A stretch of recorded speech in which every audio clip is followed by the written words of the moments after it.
Hello BSc first year students, स्वागत है आप सभी का आज की क्लास में। कंटिन्यूटी में हमारा पेपर चल रहा है अभी मार्केंशिया में हम कर रहे हैं रिप्रोडक्टिव स्ट्रक्चर। और रिप्रोडक्टिव स्ट्रक्चर में आज हम यहाँ पे पढ़ रहे हैं, फर्स्ट तो हमने पढ़ लिया था वेजिटेटिव, ठीक है। तो सेकंड हमारे पास यहाँ पे आ रहा है सेक्सुअल रिप्रोडक्शन।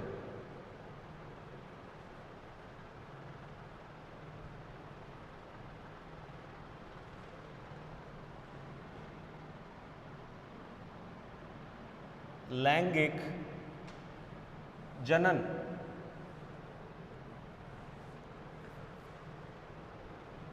ठीक है, लैंगिक जनन से संबंधित हम बात करें तो यहां पे हम तीन बातें करेंगे। First is गैमेटोफोर।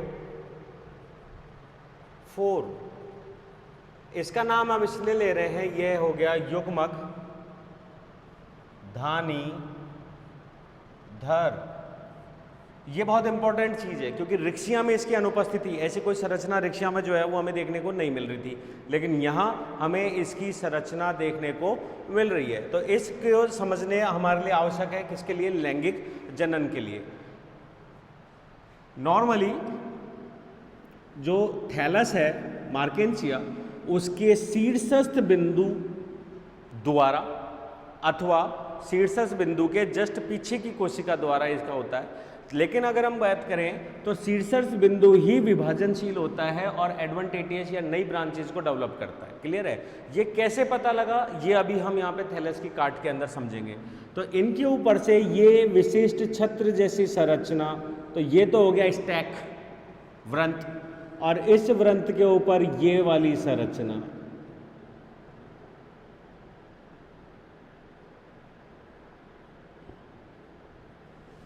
ठीक है, थोड़ा और पतला कर लेते हैं, अच्छा लगेगा ये।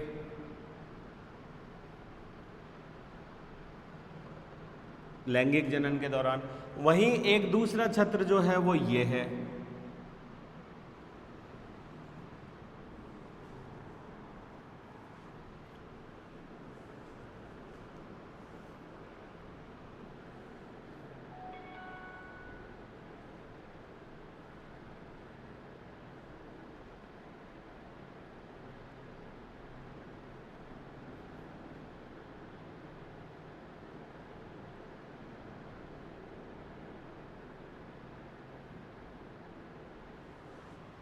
ठीक है, थोड़ी और अलग बाइफरकेट संरचना होती है। तो यहाँ अगर अपन बात करें तो दो चीजें यहाँ पे हो गई। इसको हम बोलते हैं स्टैक व्रंत, और ये जो संरचना होती है दैट इज रिसेप्टिकल, जिसे हम हिंदी में बोल देते हैं पात्र या धारण करने वाला। ठीक है, दैट इज रिसेप्टिकल। ये दो चीजें हो गई। यहाँ पे अगर अपन इन दोनों की बात कर रहे हैं तो इनको कॉमन रूप से हमने कह दिया युग्मकों को धारण करने वाला व्रंत या धर भाग, दैट इज गैमेटोफोर। तो अब ये मेल को रिप्रेजेंट कर रहा है, इसलिए हम इसको बोल सकते हैं एंथ्रीडियोफोर।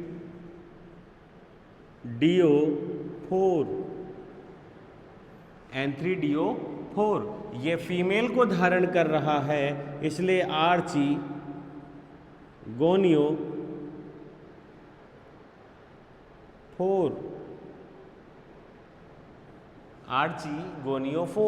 एंथ्रीडियोफोर एंड आर्चिगोनियोफोर। ये दो संरचना हो गई, स्त्री धानी धर, पुन धानी धर। ठीक है, अब इसकी संरचना थैलस का ही अतिवृद्धि है। इसका कैसे पता लगे? तो सबसे बेसिक चीज ये है कि थैलस का जो स्टैक है और जो रिसेप्टिकल है उसकी कोशिकाएं वैसे ही बाइफरकेट है जैसे कि थैलस की होती है, मतलब फोटोसिंथेटिक जोन में और स्टोरेज जोन के समान परिलक्षित होती हैं। दूसरा, स्टैक की हम बात करें तो स्टैक पे हमको दोनों संरचनाएं दिखाई दे रही हैं, डॉर्सल और वेंट्रल। कैसे? स्टैक का वो भाग, यहाँ पे ऐसे समझ में नहीं आएगा, इसको कलर कोडिंग से बता देते हैं। स्टैक का वो भाग जो कि, क्योंकि थैलस की कौन सी सतह है ये, डॉर्सल, DORSAL, तो थैलस का वो स्टैक का वो भाग जो थैलस की तरफ परिलक्षित है, ठीक है, वो कैसा होता है, दैट इज ऑल्सो डोर्सल। क्यों? क्योंकि ये थैलस के डॉर्सल सतह के समान फोटोसिंथेटिक जोन में परिलक्षित होता है, वैसा ही दिखाई देता है।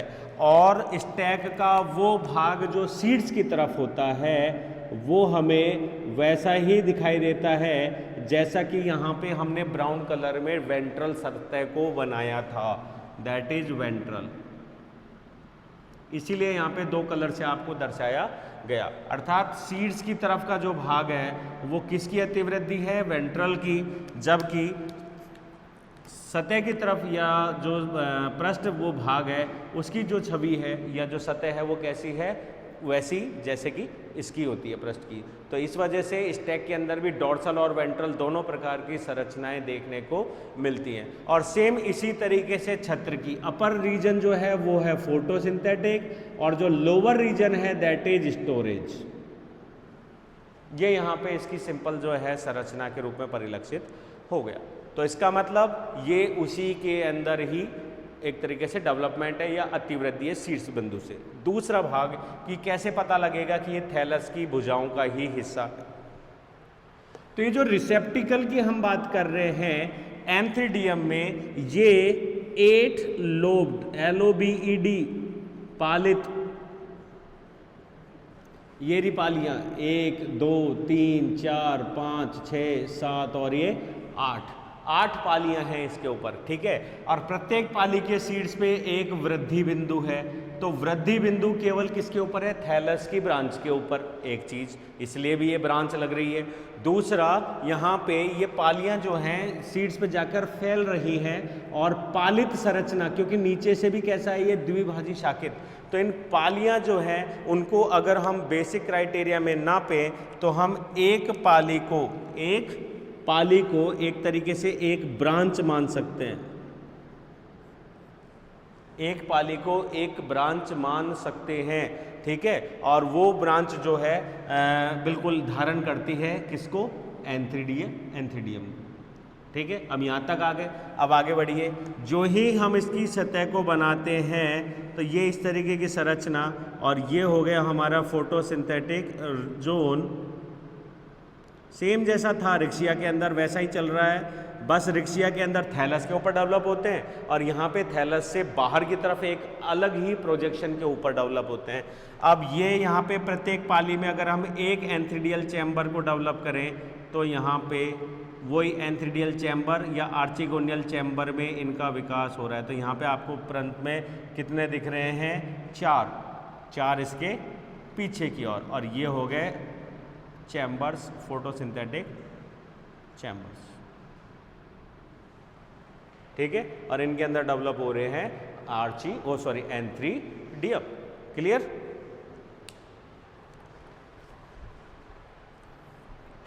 तो हमारा पहला पॉइंट ले लेते हैं एंथीडियम की संरचना, क्योंकि हम इसके अंदर पहुंचेंगे तो अब हमको बात करनी है गैमेटेंजियाज की। गैमेटेंजिया है एक मेल और एक फीमेल।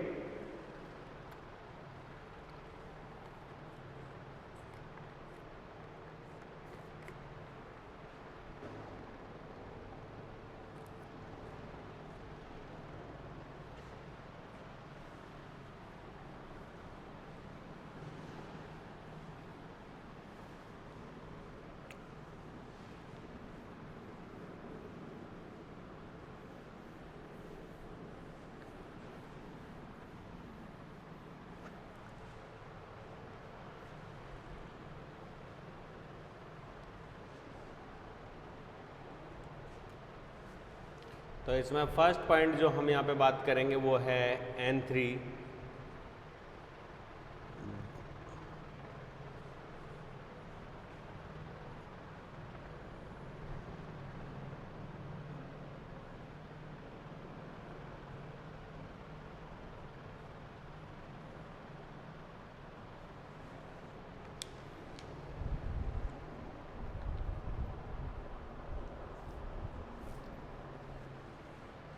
N3DO4, N3DO4 पुनधानी धर।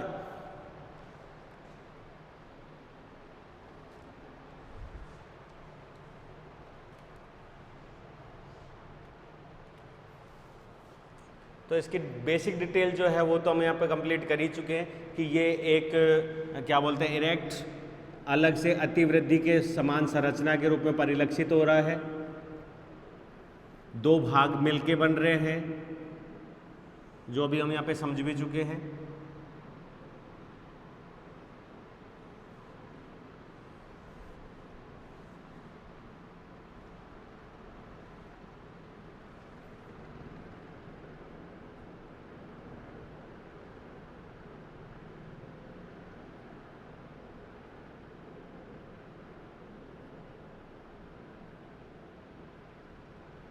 चार सामने, चार पीछे की तरफ मान लेते हैं।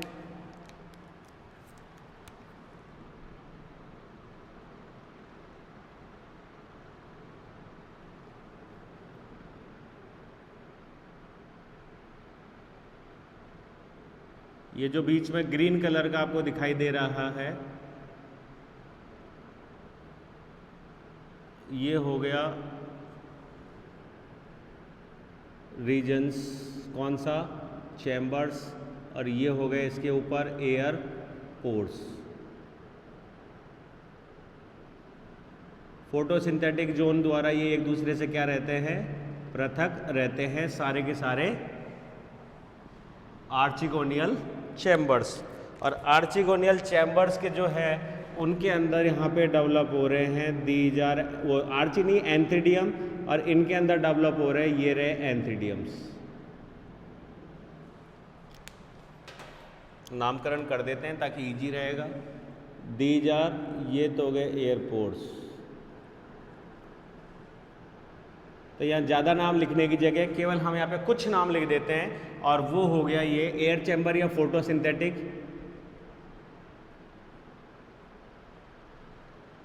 चैम्बर, ठीक है। और ये जो ब्लैक कलर का आपको दिख रहा है दीज आर एंथ्रीडियल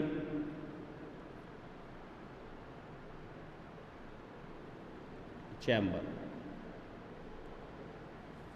ये हो गया एंथ्रीडियल चैम्बर, वो हो गया फोटोसिंथेटिक चैम्बर। ये कंप्लीट संरचना जो है दैट इज रिसेप्टिकल, और ये संरचना जो है ये कहलाती है स्टैक, और ये हो गया थैलस, डॉर्सल सरफेस, ठीक है।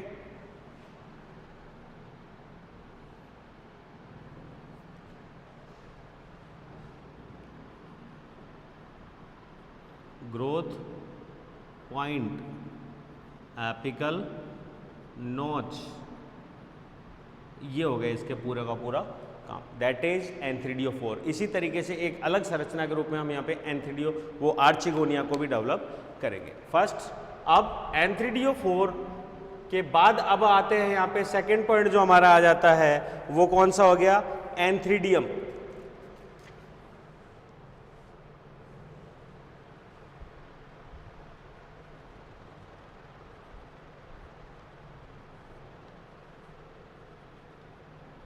पुनधानी, और इसके कुछ पॉइंट्स में सबसे पहले तो डेवलपमेंट, डेवलपमेंट से पहले संरचना, स्ट्रक्चर। सबसे पहले हम बात करें किसकी, संरचना की। तो संरचना की बात आपको यहाँ पे दिखाई दे रही होगी कि जो बेसिक सुपरफिशियल सेल्स हैं उन्हीं के ऊपर द्विकोशिकीय वृंत,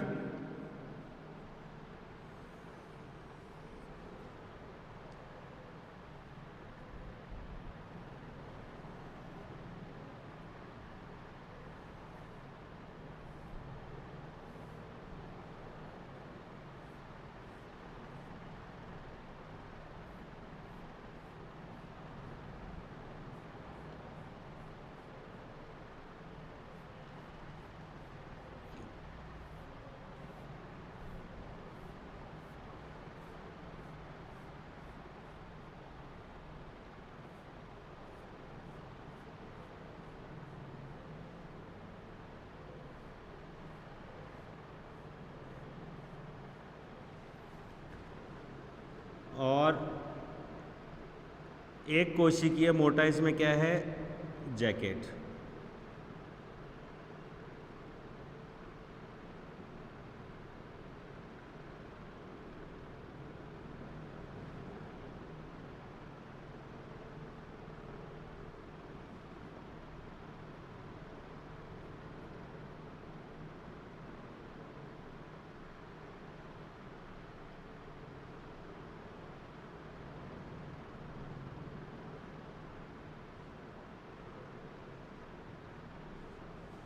ठीक है,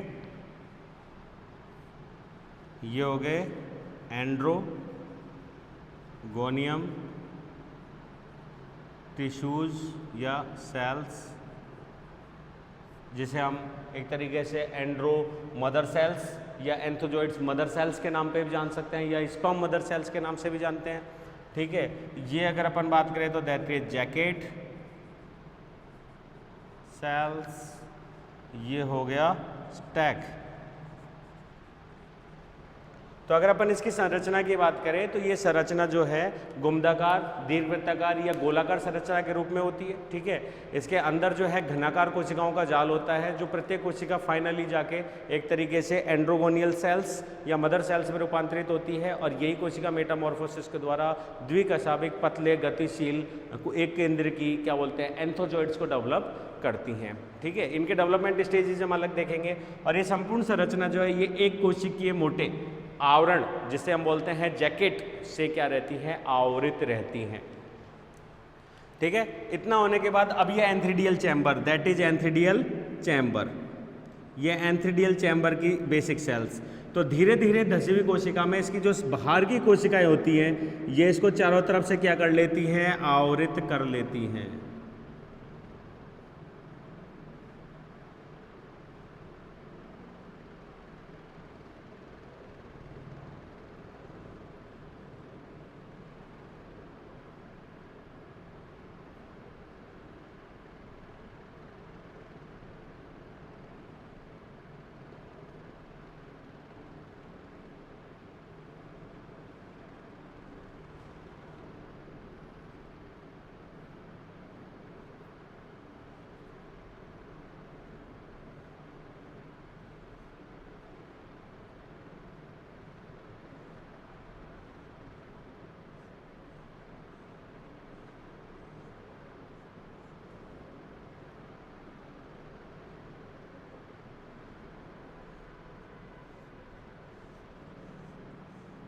ये रक्षी परतों के रूप में इसके चारों तरफ डेवलप हो जाती हैं, ये चारों तरफ से घेर लिया, और ऊपर की तरफ एक सूक्ष्म छिद्र ऑस्टियोल से क्या रहती हैं, ओपन रहती है। और अगर अपन यहाँ इसी संरचना की बात करें तो एक्चुअली में रिक्शिया का मैटर थोड़ा सा अलग। यहाँ पे अगर अपन बात करें तो ये बाहर की तरफ फोटोसिंथेटिक जोन से घिरी हुई है।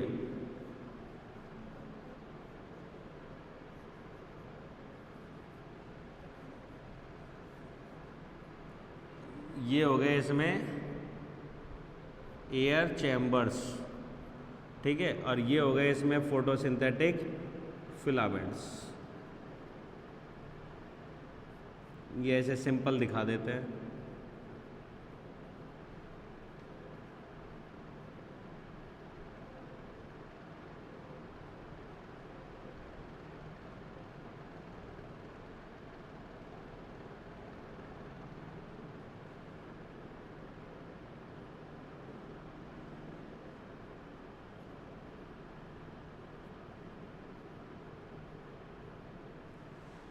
ठीक है, तो ये फोटोसिंथेटिक जोन से जो है पूरी रूप से क्या है, आबद्ध संरचना के रूप में यहाँ पे परिलक्षित हो रहा है। अब हम आते हैं इसके डेवलपमेंट स्टेजेस पे।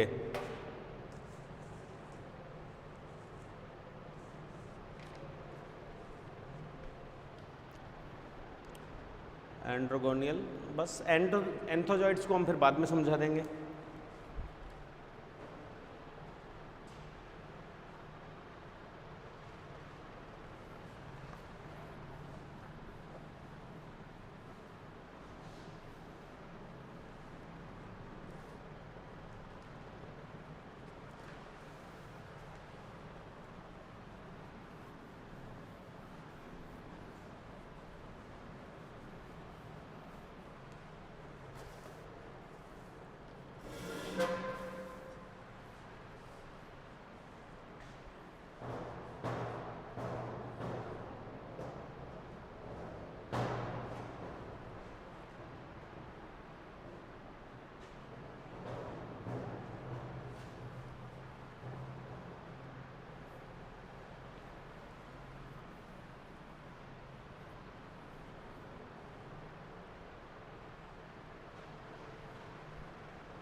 Development of antheridium.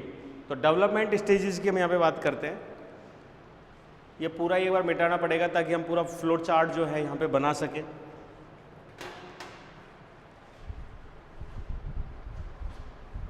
तो पूरा ही मिटा देते हैं ताकि पूरा फ्लो चार्ट हमारा आ जाए।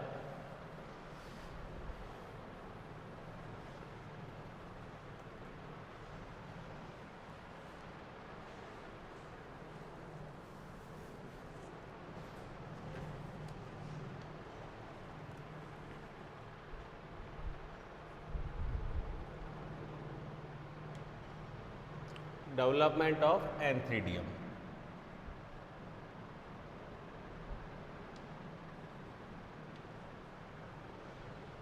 डेवलपमेंट, अब अगर अपन डेवलपमेंट की बात करें तो डेवलपमेंट हो कहाँ से रहा है, यहाँ से शुरू कीजिए। सबसे पहले एंथ्रीडियम चैम्बर की सतही कोशिका नोन एज सुपरफिशियल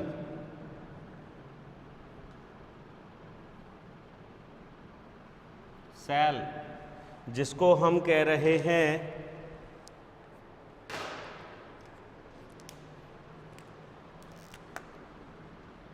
सतही कोशिका।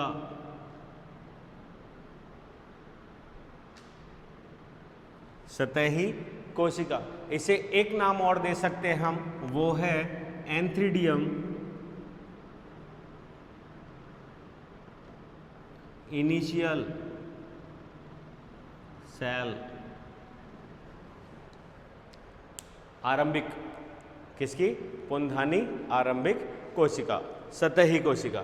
अब ये जो सतही कोशिका है ये यहाँ पे प्रथम विभाजन करती है। कौन सा वाला? लगातार दो विभाजन बता देते हैं क्योंकि दो बार में करती है, टू ट्रांसवर्स। ये हम ब्लू से लिख देते हैं, अभी एक ही कर देते हैं, ट्रांसवर्स।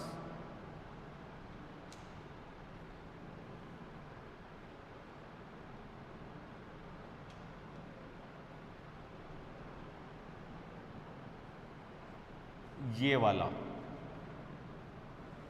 जिसकी वजह से दो कोशिकाएं बनेंगी, वही पहले की तरह जैसे रिक्शिया में रहा। कैसे? दो कोशिकाएं बनेंगी। कौन सी? एक कोशिका बनेगी बाहर की तरफ और एक कोशिका बनेगी केंद्र की ओर या नीचे की तरफ, जिसे हम एपी और हाइपोबेसल भी कह सकते हैं कहने में। तो दैट इज इनर सेल, या हम इसे लोअर सेल भी कह देते हैं, या हम इसे बेसल सेल भी कह देते हैं। और एक कोशिका जो है यहाँ पे बनेगी वो है जिसे हम कहेंगे अपर सेल, नहीं तो एक नाम और हम उसको देंगे, और वो कौन सा नाम हो गया? Primary antheridial cell. Primary antheridial cell हम उसको नाम देंगे। बेसल सेल की हम बात करें तो बेसल सेल में कोई डिवीजन नहीं होगा, नो फर्दर डिवीजन, और embedded in chamber surface, surface में धसी हुई, अंतः धसी हुई या स्थापित, अंतः स्थापित अवस्था में ये चैम्बर में पाई जाएगी।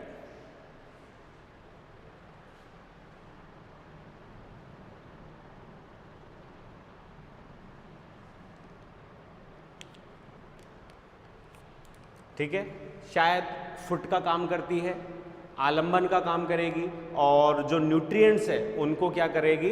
डेवलप होते हुए एंथ्रीडियम में पहुंचाने का कार्य करती है। ठीक है, सेकंड पॉइंट की हम यहाँ पे बात करें तो वो हो गई अपर सेल, जिसको हमने यहाँ पे नाम दे दिया प्राइमरी एंथ्रीडियल सेल, और यहाँ पे एक्चुअली में ये दो विभाजन करेगी, ठीक है, मतलब वही ट्रांसवर्स वाले। तो यहाँ अगर अपन एक बात और करें तो प्राइमरी एंथ्रीडियल को एक बार हटा देता हूँ यहाँ से अपर सेल में, और अपर सेल में यहाँ पे विभाजन हो रहा है कौन सा, लगभग 2 से 3 ट्रांसवर्स, 2 से 3 ट्रांसवर्स, ये वाले विभाजन, जिसकी वजह से एक फिलामेंट बना 4 कोशिकाओं का। तो ये जो लोअर 2 सेल्स है,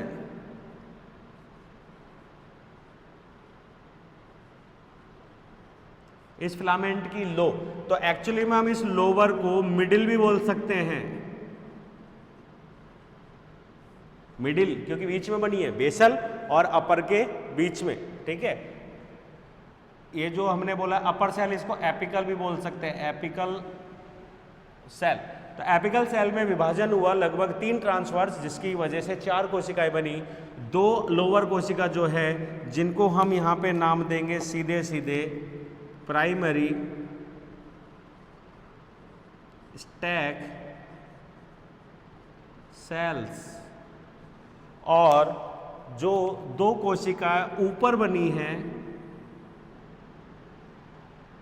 अपर,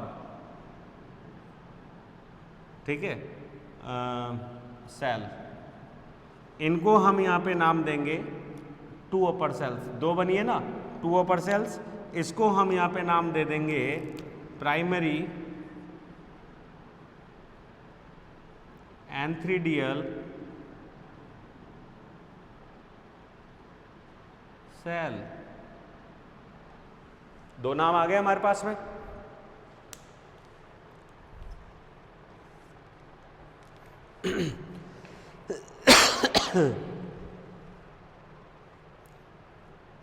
अब स्टैक सेल की हम बात करें तो स्टैक सेल जो हैं वो दोनों विभाजन दिखा दो, ये वाला भी और ये वाला भी, ठीक है। ये दोनों विभाजन करके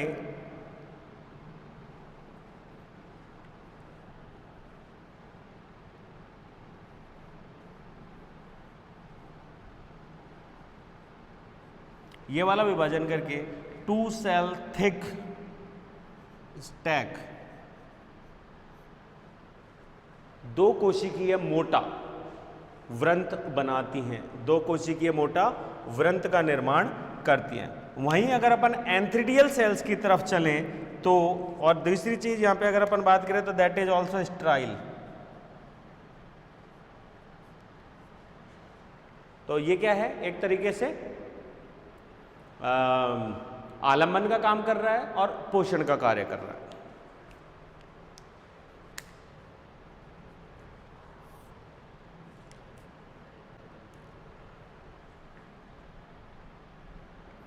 प्राइमरी एंथ्रीडियल सेल्स की अगर अपन बात करें तो प्राइमरी एंथ्रीडियल सेल्स में क्या देखने को मिलेगा,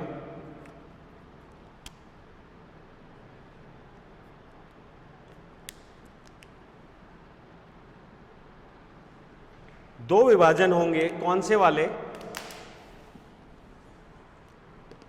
कौन से वाले विभाजन होंगे? पहली बार अब ये वाला विभाजन होगा जिसे हम बोलते हैं 2 वर्टिकल, 2 वर्टिकल, हिंदी में बोले तो उदग्र। 2 उदग्र विभाजन इसके अंदर होंगे जो एक दूसरे के 90 degree angle to each other, एक दूसरे से 90 डिग्री का एंगल लेते हुए, या दोनों एक दूसरे के समकोण पर, ठीक है। कौन सा वाला विभाजन जो बार बार हम बात करते हैं? अगर मैं ऊपर से देखूं तो ऊपर से देखने पर 1 और एक ये 2, तो हमारे पास कोशिका कितनी है? 2, और दोनों में इतना विभाजन होने की वजह से 4 कोशिका ऊपर और 4 कोशिका नीचे, 2 टीयर्स बनेंगे। 4 सेल्स के 2 टियर, सोपान, 4 कोशिकाएं ऊपर, 4 कोशिकाएं नीचे। तो एक्चुअली में हम बोले तो दैट इज अष्टक, ऑक्टेंट स्टेज।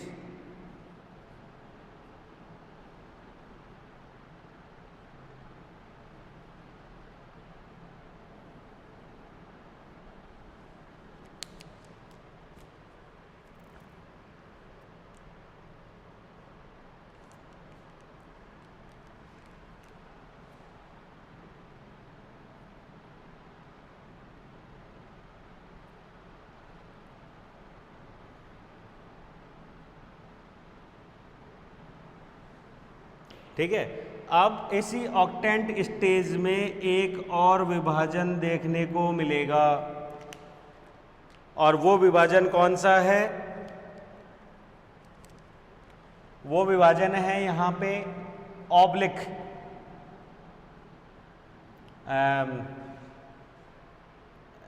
कौन सा था, वर्टिकल,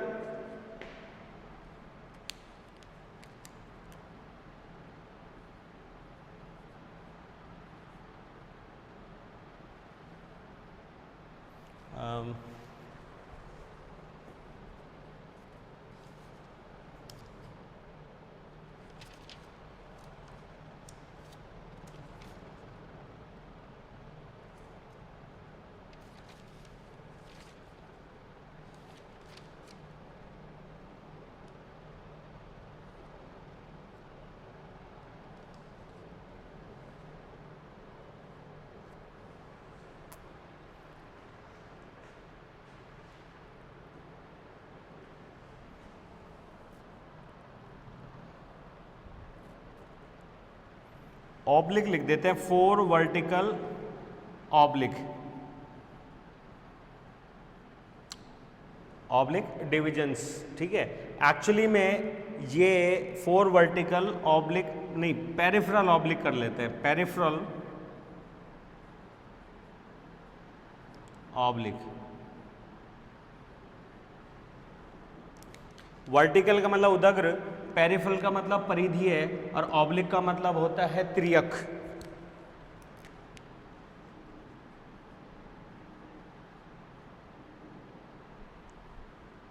एक्चुअली में स्पर्श रेखी होती है, टेंजिशनल टाइप का विभाजन होता है, जो कि यहाँ अगर हम देखें तो रेड कलर से ये जो 4 विभाजन हुए थे इसकी परिधि के साथ, 1 2 3 और ये 4, जिसकी वजह से यहाँ पे हमको 4 कोशिकाएं परिधि में और 4 कोशिकाएं केंद्र में दिखाई देने लग रही हैं।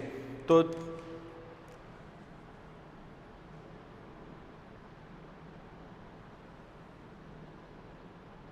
ठीक है, तो यहां मैं क्या लिखूंगा, यहां पे लिखूंगा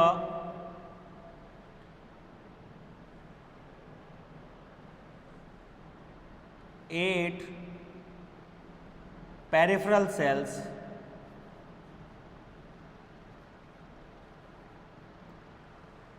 चार हो गए ना, 4 परिधीय ऊपर, 4 परिधीय नीचे, तो 8 परिधीय कोशिकाएं बटी हैं इसके, जिसको अगर अपन चाहें तो इसको नाम दे सकते हैं एक्सोथीसियल। ठीक है, बाह्य स्तरीय, और इसको हम बात करें तो सेंट्रल या एंडोथीसियल। 8 सेंट्रल सेल्स, इसको हम नाम दे सकते हैं एंडोथीसियल, और इसको हम नाम दे सकते हैं एक्सो या एक्टोथीसियल, बाह्य परिधीय। अब ये जो 8 कोशिकाएं बनी हैं, कौन सी, पेरिफेरल सेल्स, ये किस में कन्वर्ट हो जाएंगी, प्राइमरी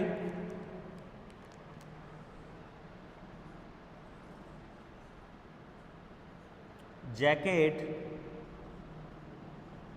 इनिशियल किस में कन्वर्ट हो जाएंगी? प्राइमरी जैकेट इनिशियल कोशिकाओं में चेंज हो जाएंगी। अब इनके अंदर विभाजन कौन सा होगा? इनमें कभी भी अब एंटीक्लिनल नहीं होगा, ये अपनी मोटाई में वृद्धि नहीं करेंगी, केवल और केवल इसमें जो विभाजन होगा वो कौन सा हो जाएगा? पेरिक्लिनल, जिसकी वजह से वो पेरिक्लिनल क्या एंटीक्लिनल, उल्टा बोल दिया,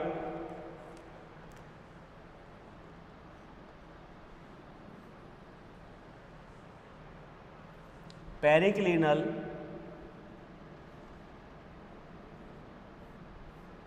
ये वाला, जिसकी वजह से केवल पार्श्व में बदलेगा, आगे पीछे की कोशिकाओं में वृद्धि नहीं होगी, मतलब एंटीक्लिनल विभाजन नहीं होगा। ट्रांसवर्स वाला कौन सा होगा? वर्टिकल वाला। और इस डिवीजन के फलस्वरूप ये बनाएगा jacket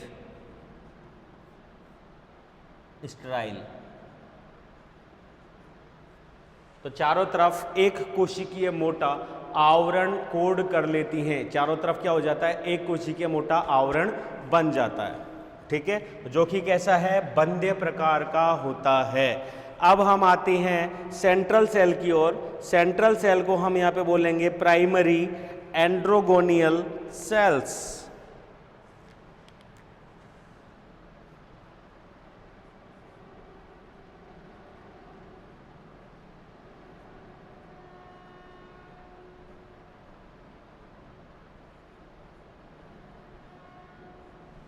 primary androgonial cell. Androgonial को हम हिंदी में एक तरीके से पुंजक कोशिका कह सकते हैं, ठीक है। अब इन कोशिकाओं में अब हम करेंगे विभाजन, कौन सा? दोनों टाइप का। तो इन विभाजनों के फलस्वरूप जैसे एक कोशिका से 2, 2 से 4, 4 से 8, 8 से 16, 32 और 64, तो 1, 2, 3, 4, 5 और 6, तो लगभग इनके अंदर जो है 5 बार अथवा 6 बार विभाजन होता है, जिससे प्रत्येक कोशिका, तो हमारे केंद्र में कोशिका कितनी है? 4 कोशिका ऊपर थी, 4 कोशिका नीचे, क्लियर है। हर एक कोशिका में 5 बार विभाजन होगा, तो हर कोशिका से 32 कोशिकाएं बनेंगी, और अगर 6 बार विभाजन हुआ तो 64 कोशिकाएं बनेंगी। और ये कॉम्पैक्ट संरचना जो है ये घनाकार कोशिकाओं के रूप में विभाजित होती हैं। तो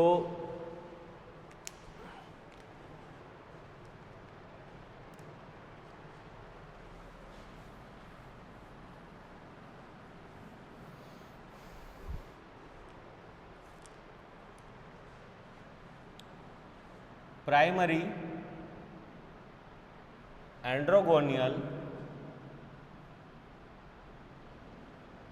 सेल्स जो हैं वो यहाँ पे विभाजित होती हैं 5 to 6 टाइम्स,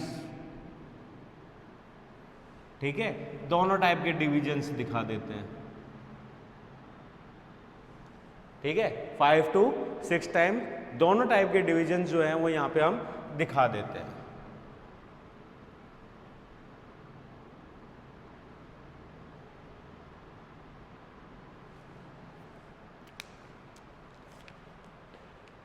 तो लगभग 32 to 64 क्यूबॉइड सेल्स बनती हैं। क्यूबॉइडियल सेल्स, क्यूबॉइडियल का मतलब घनाकार या घनाभ के आकार की कोशिकाएं बनती हैं, और इनकी अंतिम कोशिका जो है, जो यहाँ पे हमको ये एंड्रोगोनियल टिश्यूज या एंड्रोगोनियल सेल्स के रूप में मिल रहा है, इसकी अंतिम कोशिका जो है वो कहलाती है एंड्रोसाइट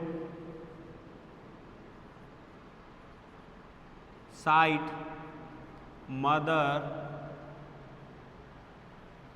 सेल। एंड्रोसाइट मदर सेल, तो एंड्रोसाइट मदर सेल जो है वो अब बाई मेटामॉर्फोसिस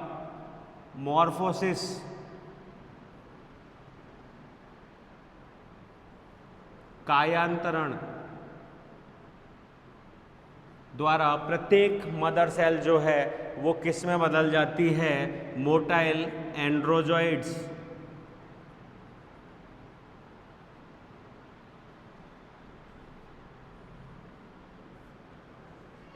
एंड्रोजॉइड की हम बात करें तो एंड्रोजॉइड है मोटाइल मोटाइल का मतलब हो गया गतिशील, बाइफ्लैजिलेट, बाइफ्लैजिलेट का मतलब हो गया द्विकशाभिक, यूनिन्यूक्लिएट,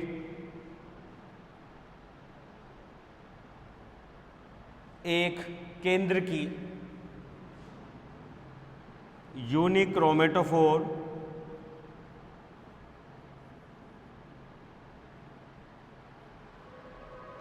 एक क्रोमेटोफोर है। उसके अलावा उसके अंदर क्या आ गया, मोटाइल के साथ एक चीज और, स्पाइरल, लाइट स्ट्रक्चर। तो एक एंथोजोइड गतिशील, सर्पिलाकार, हल्का, बाइफ्लैजिलेट, पतली भित्ति युक्त, एक कोशिकीय, एक क्रोमेटोफोर युक्त संरचना होती है जो कि मेल गैमीट को रिप्रेजेंट करता है, जो कि मेल गैमीट को रिप्रेजेंट करता है।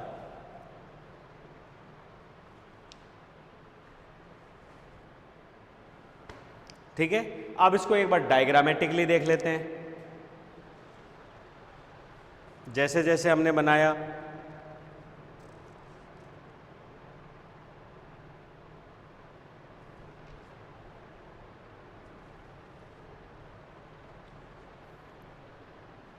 सुपरफिशियल सेल से ही स्टार्ट करते हैं।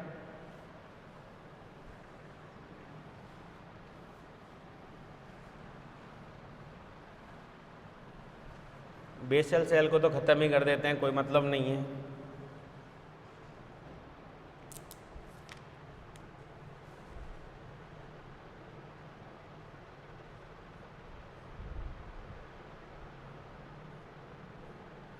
ये हो गई सरफेस की सेल्स, और सरफेस की सेल के अंदर ये एक सामान्य कोशिका है जो कि स्पेशल वक्त पर या एक तरीके से इनिशियल का कार्य कर रही है और संचित भोजन इकट्ठा करके आकार में क्या होगी, बड़ी होगी और डोम शेप हो गई है, मोटी गुम्बदाकार या गोलाकार संरचना के रूप में परिलक्षित हो रही है। इसीलिए हम इसका नाम क्या दे रहे हैं,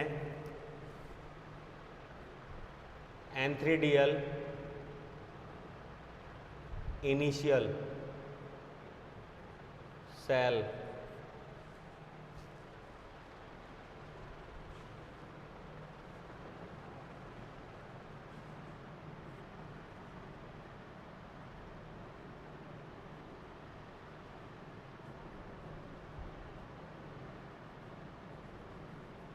एक नाम और हम इसको दे सकते हैं क्योंकि ये धसी हुई कोशिका है, दैट इज सुपरफिशियल।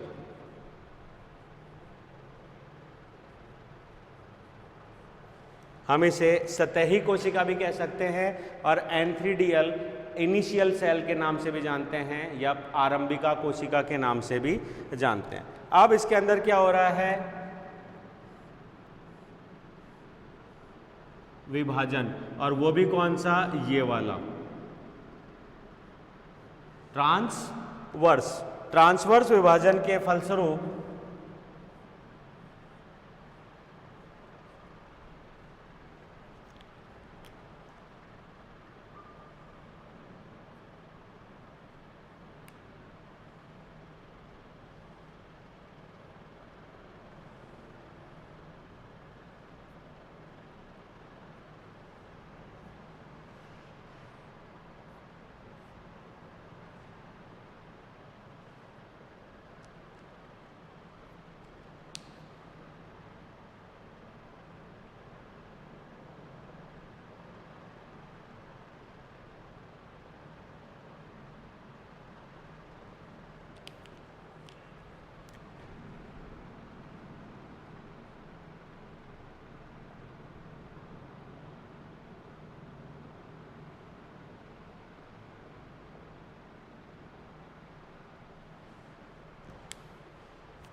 ठीक है। तो ये हो गई कौन सी, आउटर सेल, जिसको हम एपिकल भी बोल देते हैं, और ये हो गई कौन सी, बेसल सेल, या हम इसे इनर भी बोल देते हैं। अंदर की तरफ धसी हुई है, कोई समस्या नहीं। अगला डायग्राम जो आएगा उसके अंदर फिर यहाँ पे एपिकल सेल के अंदर डिवीजन दिखाएंगे हम। कौन सा वाला? वही ट्रांसवर्स डिवीजन, लगभग 2 to 3 टाइम्स।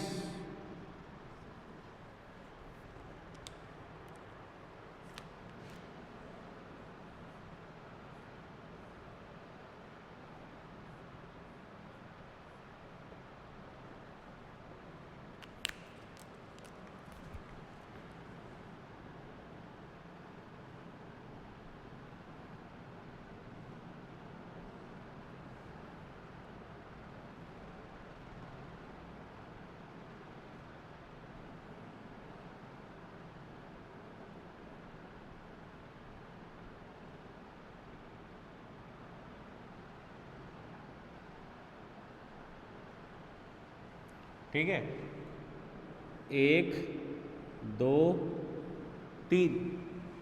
3 विभाजन हुए, जिससे यहाँ पे 4 कोशिकाओं का क्या बन गया? एक फिलामेंट के समान। और इस फिलामेंट की बात करें तो ये जो 2 कोशिकाएं हैं ऊपर वाली, ये वाली 2 कोशिकाएं और नीचे वाली 2 कोशिकाएं, तो ऊपर वाली जो 2 कोशिकाएं हैं वो यहाँ पे क्या कहला रही हैं? प्राइमरी स्टैक इनिशियल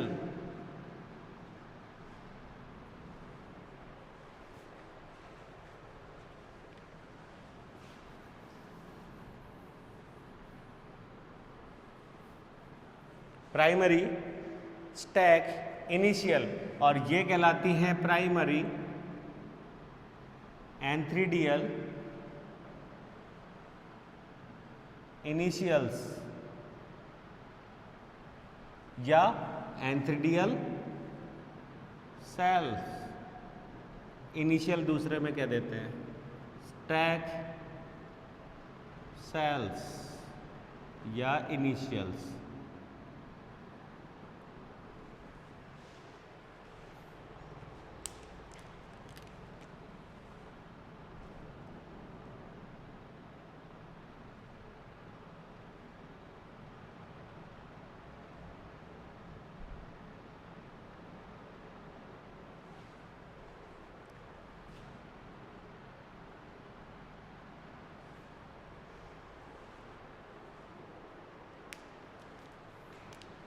ठीक है, नेक्स्ट डायग्राम हम इसके साथ एक चीज और दर्शा सकते हैं जो कि है एंथ्रीडियल चैम्बर्स के रूप में। तो हम इसे दिखा नहीं रहे, जरूरत नहीं है अभी, हम बाद में इसकी जैकेट की कवरिंग्स के रूप में दिखा देंगे, केवल हम यहाँ पे स्ट्रक्चर ही दिखा रहे हैं अभी।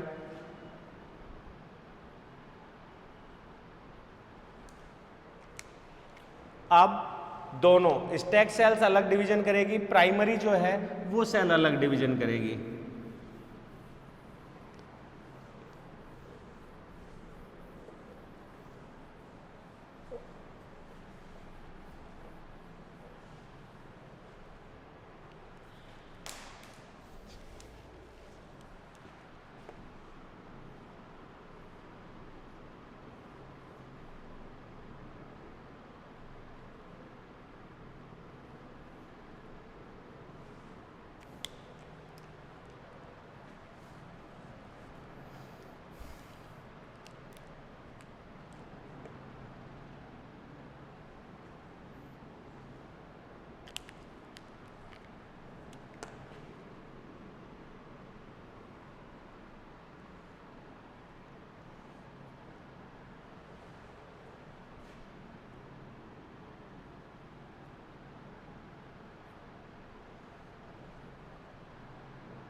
तो ये हो गया एपिकल सेल, जिसको हम प्राइमरी एंथ्रेडियल सेल कह रहे हैं। इसमें कौन सा विभाजन हुआ है? प्रथम टू लॉन्गिट्यूडल या वर्टिकल, ये वाले कहाँ से? 90 degree angle each other, 90 degree का एंगल ईच अदर, दो वर्टिकल डिविजन्स इसके अंदर हुए हैं। क्लियर है? अब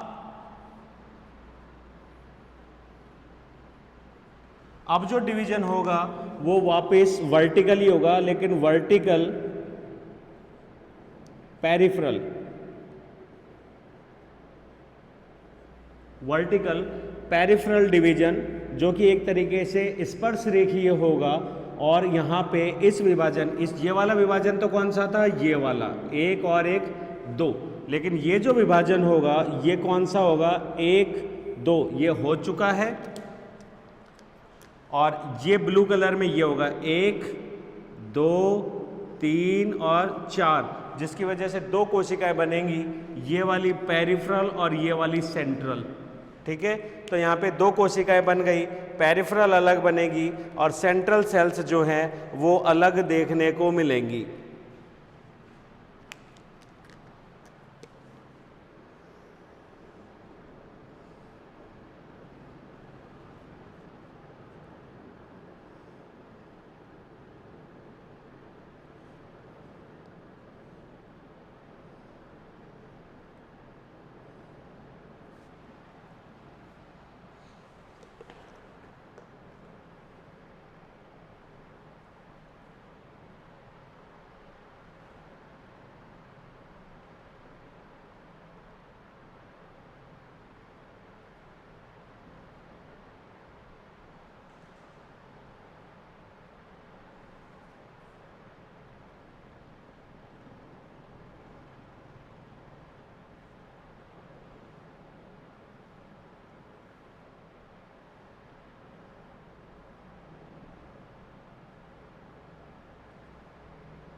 ये तो सेम डायग्राम है ही।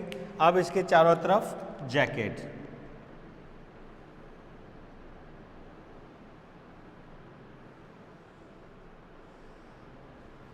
तो ये तो कौन सी थी? Quadrant, octant.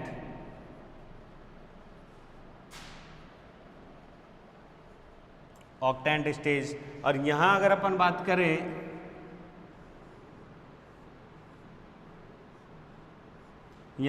बात करें, तो अब हमारे पास में दो टाइप की सेल्स यहाँ पे दिखाई दे रही हैं। These are primary jacket initial, और ये जो सेल्स हैं ये हो गई प्राइमरी एंड्रो गोनियल सेल्स। ठीक है, बाकी तो हमने यहाँ दे ही दिया था, अच्छा नाम नहीं दिया, दैट इज स्टैक, ये हो गई बेसल सेल, और ये हो गया ऑक्टेंट। और यहाँ पे अगर अपन सोपान की बात करें तो ये ऊपर वाला ये हिस्सा हो गया फर्स्ट टीयर, और ये हो गया सेकंड टीयर। ठीक है, तो चार परिधीय कोशिका इसमें है, चार इसमें, चार ही केंद्रीय कोशिका ऊपर, चार ही केंद्रीय कोशिकाएं नीचे, अपर एंड लोअर।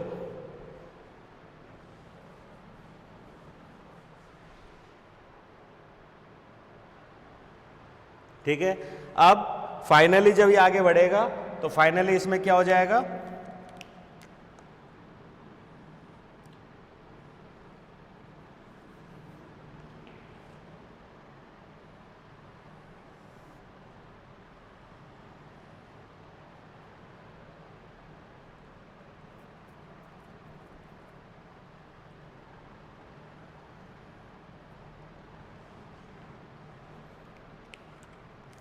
ठीक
है, तो ये हो गया कंप्लीटली, दैट इज एंथ्रीडियल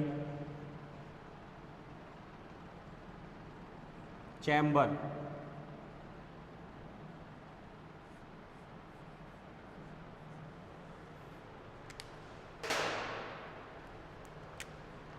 ये हो गया जैकेट, एंथ्रीडियल जैकेट। ठीक है, ये अगर अपन बात करें तो एंड्रोसाइट सेल्स, जिन्हें हम यहाँ पे मदर सेल्स भी कह सकते हैं,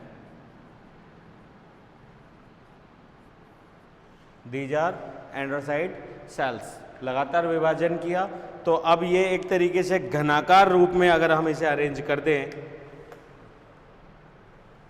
जो प्रारंभ में हमने एक चित्र बनाया था,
ठीक है। और फाइनली दीज आर एंड्रोगोनियल सेल्स, जो कि हम बार बार लिख रहे हैं। ये हो गया जैकेट, एंड्रोगोनियल सेल्स। इस तरीके से लिखना गलत है, कभी भी तिरछा नहीं लिखा जाता, हमेशा स्ट्रेट ही लिखा जाता है। वो तो यहाँ जगह नहीं थी इस वजह से। और ये इसके चारों तरफ का बंदे आवरण, जिसको हम बोल रहे हैं ये वाली संरचना।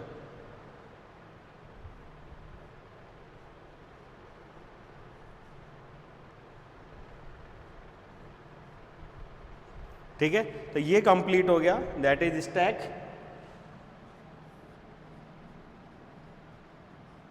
तो ये है कंप्लीट डेवलपमेंट स्टेजेस। अब इन स्टेजेस के बाद वापस रिपीट करें तो सुपरफिशियल दो विभाजन, एक्सियल सेल या एपिकल सेल। एपिकल सेल में विभाजन हुए जिससे दो तो बन गई एंड्रोगोनियल सेल्स या एंथीरियल इनिशियल प्राइमरी, और दो बन गई क्या बोलते हैं स्टैक सेल्स के रूप में। स्टैक सेल पर्टिकुलर डेवलप होती है, डिवाइड होती है, लेकिन दो कोशिका मोटा स्टैक बनाती है। जबकि एंड्रोगोनियल सेल पे विभाजन हो रहा है कौन सा, दो लॉन्गिट्यूडल लेकिन एक दूसरे के 90 डिग्री पे, जिसकी वजह से चार कोशिका ऊपर चार कोशिकाएं नीचे। हमें फ्रंट में केवल एक ही दिख रहा है, दूसरा पीछे की तरफ है। फिर उसके बाद में होता है ऑब्लिक वर्टिकल, जो कि पेरिफेरल परिधि को छेड़ते हुए ये वाला। इस वजह से यहाँ पे कौन सी कोशिका बन गई, दो टाइप की कोशिका, एक बन गई परिधीय कोशिका, एक बन गई केंद्रीय कोशिका। जो परिधीय कोशिका है वो यहाँ पे जैकेट को काम कर डेवलप करेगी, जबकि जो सेंट्रल सेल्स हैं वो यहाँ पे क्या डेवलप करेंगी, एंड्रोगोनियल सेल्स। उनके फर्दर विभाजन की वजह से एंड्रोगोनियल सेल्स बन रही हैं, हैप्लॉइड्स, क्योंकि समसूत्री विभाजन हो रहा है। और इन कोशिकाओं के विभाजन से कौन सा, एंटीक्लिनल, नॉट पेरिक्लिनल, एंटीक्लिनल विभाजन की वजह से यहाँ पे बन गई है एक स्टाइल जैकेट। और फिर फर्दर डेवलपमेंट इनका ये हो गया। और इस डेवलपमेंट के बाद यहाँ पे प्रत्येक घनाकार जो कोशिका है उससे क्या डेवलप होता है, एंथोजॉइट डेवलप होता है। और एंथोजॉइट के डेवलपमेंट की अगर अपन बात करें तो वो कैसे होता है,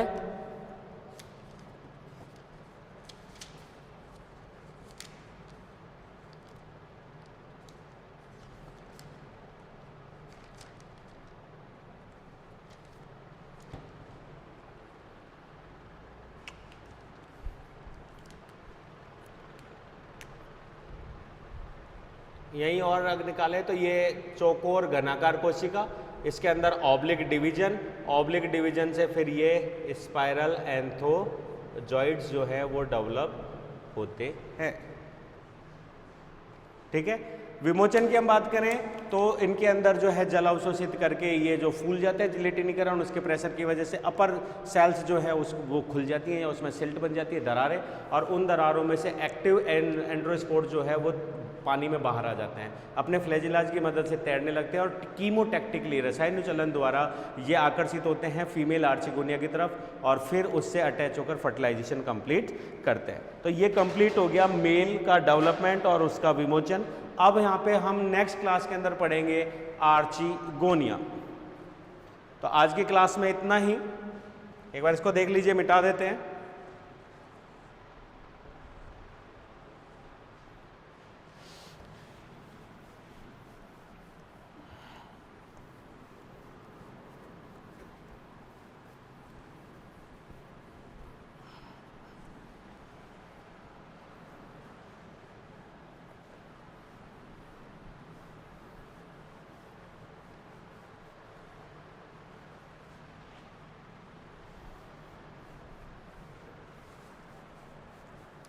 क्या तो हो गई।